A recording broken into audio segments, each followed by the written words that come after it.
पीड़िता को दी जाए इजाजत। अरविंद केजरीवाल की अदालत से क्या मांग, जमानत पर बाद में विचार। दिल्ली के मुख्यमंत्री अरविंद केजरीवाल ने राउज एवेन्यू कोर्ट में जमानत याचिका पर सुनवाई के दौरान उन्होंने 2 आवेदन दायर किए, जिसमें 2 मांगे रखी गईं। मेडिकल जांच के दौरान उनकी पत्नी की वीडियो कॉन्फ्रेंसिंग के जरिए मौजूदगी रहे। अदालत ने केजरीवाल की मांगों पर तिहाड़ प्रशासन से जवाब मांगा है। जो हाईटेक हथियार और सैटेलाइट डिवाइस पाक सेना करती है इस्तेमाल, वही मिला कठुआ में ढेर आतंकी के पास। जम्मू कश्मीर के कठुआ जिले में हीरानगर इलाके के पास अंतर्राष्ट्रीय सीमा पर बुधवार को सुरक्षा बलों के साथ मुठभेड़ हुई, जिसमें 2 आतंकवादी मारे गए थे। एक केंद्रीय रिजर्व पुलिस बल का जवान भी शहीद हुआ है। सूत्रों के अनुसार इस मुठभेड़ में जैसे मोहब्बत का शीर्ष कमांडर भी शामिल था। उनका कहना है कि दोनों आतंकवादियों को पाकिस्तान सेना की मदद मिल रही थी।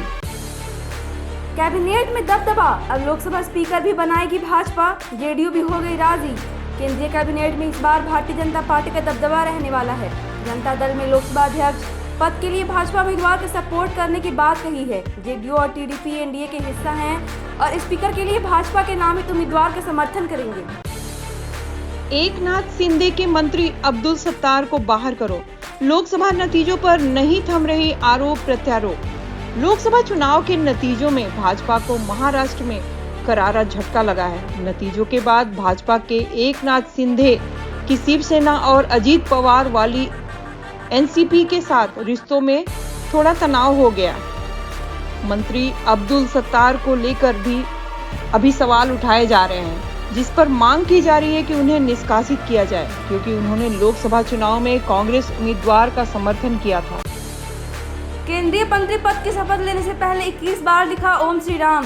तेलुगु देशम पार्टी के नेता और नवनिर्मित लोकसभा सांसद किंजरापु राम मोहन नायडू ने नागरिक उड्डयन मंत्रालय का कार्यभार संभाल लिया है। गुरुवार को पारंपरिक अनुष्ठान के दौरान उन्होंने एक सीट पर 21 बार ओम श्री राम लिखा। आबकारी घोटाले मामले में आप कार्यकर्ता रयात की जमानत याचिका। दिल्ली में हाईकोर्ट ने ईडी से मांगा जवाब। दिल्ली हाईकोर्ट ने दिल्ली आबकारी नीति घोटाले के संबंध में मनी लॉन्ड्रिंग मामले में आम आदमी पार्टी के स्वयं सेवक चैनप्रीत सिंह रयात की जमानत याचिका पर ईडी से जवाब मांगा। अगली सुनवाई 2 जुलाई को होगी। रयात को पिछले साल 12 अप्रैल को गिरफ्तार किया गया था। उनके खिलाफ आम आदमी पार्टी के प्रचार अभियान के लिए नकद भुगतान का आरोप है। हिंदू धर्म की रक्षा करेंगे, तिरुपति मंदिर की होगी शुद्धि। चंद्रबाबू नायडू के दर्शन के बाद शपथ। आंध्र प्रदेश के नए सीएम चंद्रबाबू नायडू ने गुरुवार को तिरुपति मंदिर में दर्शन किए। उन्होंने मंदिर का शुद्धिकरण करने और गलतियों को दूर करने का ऐलान किया। उन्होंने इसे हिंदू आस्था की रक्षा के लिए प्रतिबद्धता का संकेत भी दिया। नायडू ने कहा कि तिरुमला तिरुपति देवस्थानम के ट्रस्ट में काफी गड़बड़ियां हैं, जिन्हें दूर किया जाएगा। कुवैत नहीं जाने देने के मंत्री आरोप पर सियासी बवाल। केरल के स्वास्थ्य मंत्री वीना जॉर्ज ने कुवैत अग्निकांड के मारे गए और हादसे में घायल हुए लोगों के परिजनों को मदद पहुंचाने के लिए कुवैत जाने की इजाजत के लिए केंद्र सरकार पर गंभीर आरोप लगाए हैं। विपक्षी कांग्रेस भी इस मामले में भाग ले रही है। केरल विधानसभा में विपक्ष के नेता वीडी सतीशन ने इस मामले में केंद्र सरकार को घायलों के परिजनों के साथ निर्दयता का आरोप लगाया है। नीट पेपर लीक की सीबीआई जांच को एससी में अर्जी। सरकार और एनटीए को नोटिस दे मांगा जवाब। नीट यूजी परीक्षा में पेपर लीक के आरोपों की सीबीआई जांच की मांग सुप्रीम कोर्ट में दाखिल हुई। शीर्ष अदालत ने इस मामले में अगली सुनवाई की तारीख 8 जुलाई तय की है। एक अर्जी में पेपर लीक के आरोप की सीबीआई जांच कराने की मांग की गई है। अदालत ने एनटीए और केंद्र सरकार को नोटिस जारी किया है और 8 जुलाई को सुनवाई करने का आदेश दिया है। अजीत पवार का साथ छोड़ सकती है भाजपा। महाराष्ट्र में बड़ी उथल पुथल की अटकलें। महाराष्ट्र में सियासी उथल पुथल बढ़ रही है। अटकलों के मुताबिक भाजपा अब अजीत पवार से दूरी बना सकती है। हालांकि अभी तक कोई आधिकारिक बयान नहीं हुआ है। राष्ट्रीय स्वयंसेवक संघ ने एक लेख में भाजपा पवार गठबंधन को लेकर सवाल उठाए हैं। भाजपा अब अजीत पवार के साथ नहीं जाना चाहती। इसके बजाय वह शिवसेना के साथ गठबंधन को प्राथमिकता दे सकती है। एमएनएस 250 पर चुनाव लड़ने की कर रहे तैयारी। राज ठाकरे बना रहे मेगा प्लान, किसी नुकसान। महाराष्ट्र नवनिर्माण सेना के प्रमुख राज ठाकरे ने आगामी चुनाव में पार्टी कार्यकर्ताओं से 225 से 250 सीटों पर चुनाव लड़ने का आदेश दिया। बातचीत के बाद पार्टी के नेता बालानंद गवाकर ने पत्रकारों को यह सूचित किया कि पार्टी पदाधिकारी राज्य के विभिन्न क्षेत्रों का दौरा करेंगे और चुनाव तैयारियों की रिपोर्ट राज ठाकरे को प्रस्तुत करेंगे। 22 जुलाई से शुरू होगा संसद का मॉनसून सत्र, पेश करेगी पूर्ण बजट। लोकसभा चुनाव के नतीजे के बाद नई सरकार का गठन हो चुका है। अब संसद सत्र पर लोगों की नजरें हैं, जहां कई महत्वपूर्ण बिलों पर चर्चा होने की संभावना है। सूत्रों के मुताबिक मॉनसून सत्र 22 जुलाई को शुरू होगा और 9 अगस्त तक चलेगा। इस सत्र में 2024-2025 के लिए पूर्ण बजट भी पेश किया जा सकता है। जनता ने नकारा, अब आरएसएस के निशाने पर। क्या भाजपा के साथ आकर फंस गए अजीत पवार? भाजपा को यूपी, राजस्थान और महाराष्ट्र में लोकसभा सीटों का घाटा उठाना पड़ा है। महाराष्ट्र में भाजपा केवल 9 सीटें मिली, जबकि उसे 2019 में 23 सीटों पर जीत मिली थी। भाजपा के सहयोगी शिवसेना भी 60 सीटें जीती। इन नतीजों पर मंथन का दौर जारी है और भाजपा का मातृ संगठन कहा जाने वाला आरएसएस भी एक्टिव हो गया है। बाल ठाकरे को हिंदू सम्राट के बजाय जनाब कहने लगी है उद्धव सेना, देवेंद्र फडणवीस के आरोप। महाराष्ट्र के उप मुख्यमंत्री देवेंद्र फडणवीस ने उद्धव ठाकरे की अगुवाई वाली शिवसेना के उम्मीदवार की जीत को लेकर एक टिप्पणी की है। उन्होंने कहा कि शिवसेना के उम्मीदवार ने मुंबई की 3 लोकसभा सीटों पर अल्पसंख्यकों, गैर मराठी और गैर हिंदी भाषी लोगों के वोट के बदौलत जीत दर्ज की है। उन्होंने कहा कि विपक्ष ने उन लोगों के वोटरों से जीत हासिल की जिनके वास्ते शिवसेना ने जनाब का इस्तेमाल करना शुरू कर दिया, जो बाल ठाकरे के लिए अधिक लोकप्रिय था। आरएसएस को कौन गंभीरता से लेता है? पीएम मोदी भी तो। इंद्रेश कुमार के बयान पर क्यों भड़की कांग्रेस? कांग्रेस ने राष्ट्रीय स्वयंसेवक संघ के वरिष्ठ सदस्य इंद्रेश कुमार की हालिया टिप्पणी पर कड़ी प्रतिक्रिया दी है। कहा कि आज की तारीख में संघ को कोई भी गंभीरता से नहीं लेता। कांग्रेस प्रवक्ता पवन खेड़ा ने बताया कि अगर इंद्रेश कुमार समय पर बोलते तो हर कोई उन्हें गंभीरता से लेता, लेकिन उस समय वे चुप रहे और सत्ता का आनंद लेते रहे। वायनाड सीट से हो रही है प्रियंका गांधी की लॉन्चिंग की तैयारी, राहुल गांधी ने दिए खुद संकेत। लोकसभा चुनाव में कांग्रेस नेता राहुल गांधी ने उत्तर प्रदेश की रायबरेली के साथ साथ केरल की वायनाड सीट पर जीत हासिल की है।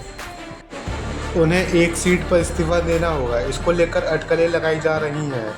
एनडीटीवी के सूत्र के अनुसार अगर राहुल गांधी वायनाड सीट से इस्तीफा देते हैं तो वे वहां से प्रियंका गांधी वाड्रा को कांग्रेस से अपना उम्मीदवार बना सकते हैं।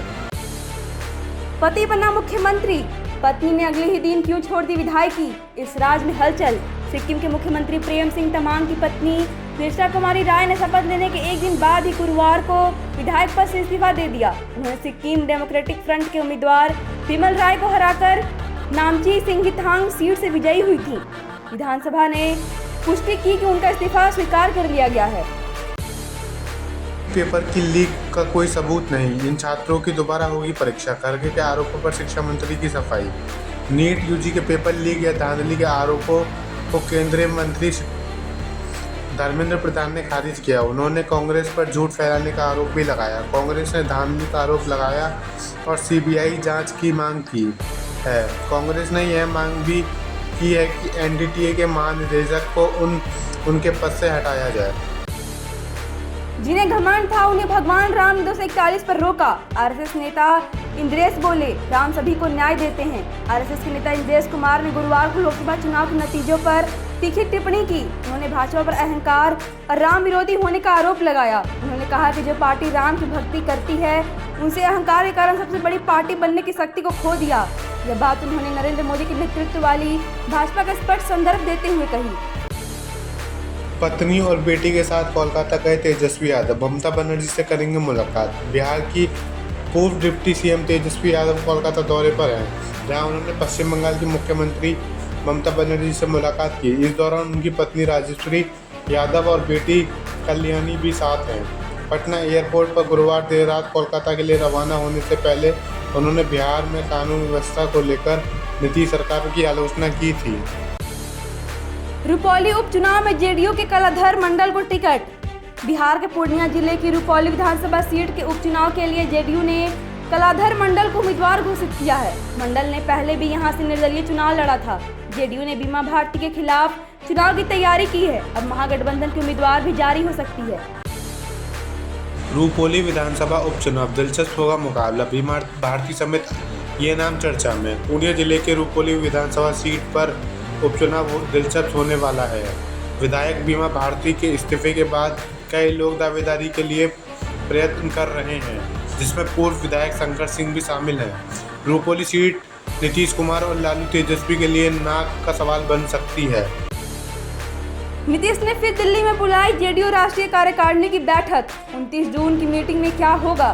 नीतीश कुमार ने जनता दल यूनाइटेड की राष्ट्रीय कार्यकारिणी की बैठक को 29 जून को दिल्ली में बुलाया है। बिहार के मुख्यमंत्री उनके अध्यक्षता में इसमें सभी प्रमुख नेता और सदस्य शामिल होंगे। मीटिंग में लोकसभा और बिहार विधानसभा चुनाव के परिणाम और संगठन की मजबूती पर चर्चा होगी। इससे पहले 2023 में हुई जेडीयू की बैठक ने राजनीतिक पर व्यापक असर डाला था।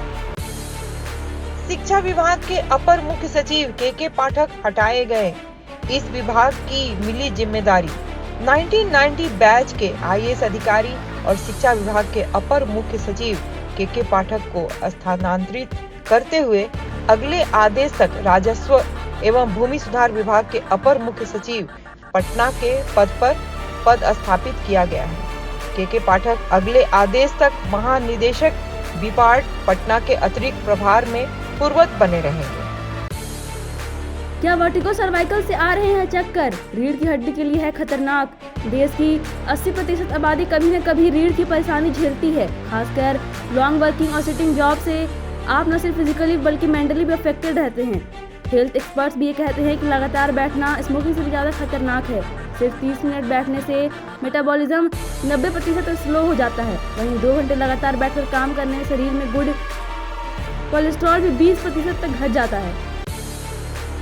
सरफिरा से अक्षय कुमार का धांसू लुक आया सामने। लेटेस्ट पोस्टर शेयर कर रिलीज डेट का किया खुलासा। अक्षय कुमार ने अपनी मच अवेटेड फिल्म सरफिरा को लेकर नई अपडेट शेयर की है। अक्षय कुमार और राधिका मदान का अपकमिंग फिल्म सरफिरा का पहला पोस्टर आज सामने आ चुका है, जो सोशल मीडिया पर छाया हुआ है। फिल्म की रिलीज डेट का भी खुलासा हो गया। सरफिरा के पहले पोस्टर में एक्टर का जबरदस्त लुक देखने को मिल रहा है। न्यूजीलैंड के अरमानों पर फिरा पानी। पपुआ न्यू गिनी को हराकर अफगानिस्तान सुपर 8 में। ICC men's T20 world cup 2024 के मैच में अफगानिस्तान ने पापुआ न्यू गिनी को 7 विकेट से हरा दिया। शुक्रवार को तरोबा के ब्रायन लारा स्टेडियम में खेले गए इस मैच में पीएनजी ने अफगानिस्तान को जीत के लिए 96 रनों का टारगेट दिया था, जिसे उसने 29 गेंद बाकी रहते ही हासिल कर लिया। T20 वर्ल्ड कप 2024 के एक अहम मुकाबले में अफगानिस्तान ने पापुआ न्यू गिनी को 7 विकेट से हरा दिया। इस जीत के साथ ही कीवी टीम टूर्नामेंट से बाहर हो गई। पंजाब से दिल्ली तक लू ने किया बेहाल। पश्चिम बंगाल में भारी बारिश का अलर्ट। जाने देश भर का मौसम। मौसम विभाग के मुताबिक 17 जून तक पंजाब, हरियाणा, पूर्वी मध्य प्रदेश, जम्मू, हिमाचल प्रदेश और दिल्ली के कुछ हिस्सों में हीट वेव चलने की आशंका है। वहीं उप हिमालय, पश्चिम बंगाल और सिक्किम में भारी बारिश का रेड अलर्ट और असम व मेघालय में ऑरेंज अलर्ट जारी किया गया है। पश्चिम बंगाल और सिक्किम में भारी बारिश का रेड अलर्ट और असम व मेघालय में ऑरेंज अलर्ट जारी किया है। मानसून आने के बाद से ही देश के कुछ हिस्सों में जमकर बारिश हो रही है। मंगल ग्रह पर मिले क्रेटर्स को मिले यूपी बिहार के शहरों और भारतीय वैज्ञानिक का नाम। मंगल की सतह पर हाल ही में खोजे गए 3 क्रेटर्स का नाम प्रसिद्ध कॉस्मिक रे भौतिक वैज्ञानिक स्वर्गीय देवेंद्र लाल और भारत के मुल्सान और हिल्सा शहरों के नाम पर रखा गया है। क्रेटर्स का नाम भारत के विज्ञान समुदाय के प्रमुख व्यक्ति और भारतीय स्थानों के नाम पर रखा है। इन क्रेटरों की आधिकारिक तौर पर PRL की सिफारिशों के आधार पर नामित किया गया, जो वैज्ञानिक उपलब्धि और सांस्कृतिक विरासत दोनों के लिए एक महत्वपूर्ण श्रद्धांजलि है। G7 में फ्रांस के राष्ट्रपति इमैनुएल मैक्रों के बाद ब्रिटिश प्रधानमंत्री ऋषि सुनक से मिले पीएम मोदी। क्या हुई बात? G7 शिखर सम्मेलन 13 जून से 15 जून के बीच आयोजित किया जा रहा है। इस कार्यक्रम के लिए विशेष अतिथि के रूप में आमंत्रित प्रधानमंत्री नरेंद्र मोदी इटली पहुंच चुके हैं। शिखर सम्मेलन के दौरान, जिसमें यूक्रेन में चल रहे युद्ध और गाजा में संघर्ष पर चर्चा होने की संभावना है, भारत आर्टिफिशियल इंटेलिजेंस, ऊर्जा, अफ्रीका और भूमध्य सागरीय क्षेत्र जैसे मुद्दों पर ध्यान केंद्रित करेगा।